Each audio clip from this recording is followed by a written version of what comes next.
outrage over farmer accused of feeding women to pigs. The case of 2 black women who were allegedly shot and fed to pigs by a white farmer and 2 of his workers has caused outrage in South Africa. Maria Mikado, 45, and Lucia Ndlovu, 34, were allegedly looking for food on the farm near Polokwane in South Africa's northern Limpopo province in August when they were shot. Their bodies were then alleged to have been given to pigs in an apparent attempt to dispose of the evidence. A court is now to decide whether to grant bail to farm owner Zachariah Johannes Olivier, 60, and his employees Adrian DeWet, 19, and William Muzora, 50, ahead of their murder trial. The 3 men have not yet been asked to enter a plea in court, which will happen when the trial begins at a later date. At previous hearings, protesters have demonstrated outside court demanding that the suspects be denied bail. Ms. Mikado's brother Walter Mathole has told the BBC the incident has further exacerbated racial tension between black and white people in South Africa. This is especially rife in rural areas of the country.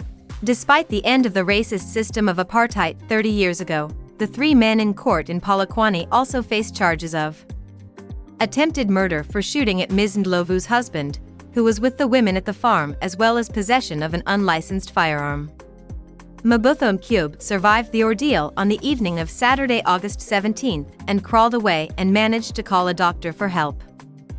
He says he reported the incident to police and officers found the decomposing bodies of his wife and Ms. Mikado in the pigsty several days later. Mr. Mathole said he was with officers and saw a horrific sight inside the pig enclosure: his sister's body, which had been partly eaten by the animals. The group had reportedly gone to the farm in search of edible food from consignments of recently expired or soon-to-be expired produce. These were sometimes left at the farm and given to the pigs. The family of Ms. Mikado say they are devastated by her killing, especially her 4 sons, aged between 22 and 5 years old. "My mum died a painful death. She was a loving mother who did everything for us.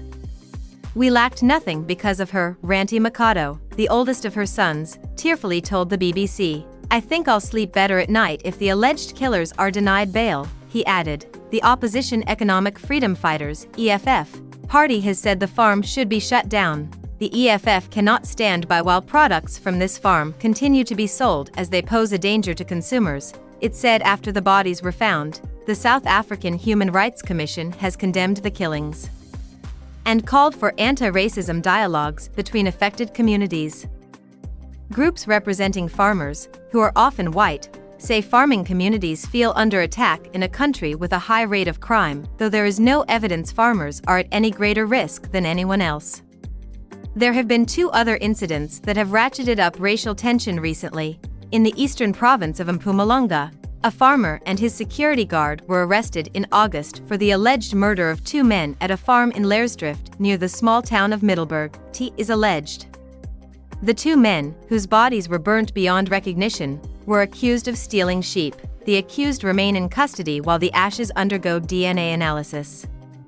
The most recent case involves a 70-year-old white farmer who is alleged to have driven over a 6-year-old boy, breaking both of his legs, for stealing an orange on his farm. The bail hearing for Christoffel Stoneman, from Lutzville in Western Cape Province, is ongoing. The court has heard that mother and son were walking past the farm as they made their way to town to buy groceries. It is alleged the 6-year-old stopped to pick up an orange that was on the ground, and the mother watched on in horror as the farmer allegedly mowed him down.